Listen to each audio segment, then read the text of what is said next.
Hi all. Okay, so today what we're doing today is replacing this bearing hub. This thing making horrible noise. It's like really, see that how bad that is. So but now I went and messed up.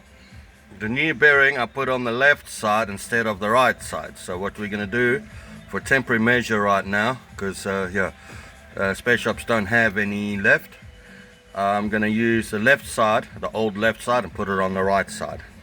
So as you can see, it's like it doesn't want to turn on its own. So that's our job for today. Thanks. Okay, so we just swapped the wheel bearings. This one is one from the left side, so it is a lot better than the one that was on it. See how easy this one turns now. This one turns a lot easier. So yeah, when spare shops are open, well, when we can get new bearings, I'll put new ones on, but this is a temporary fix for now. Thanks guys.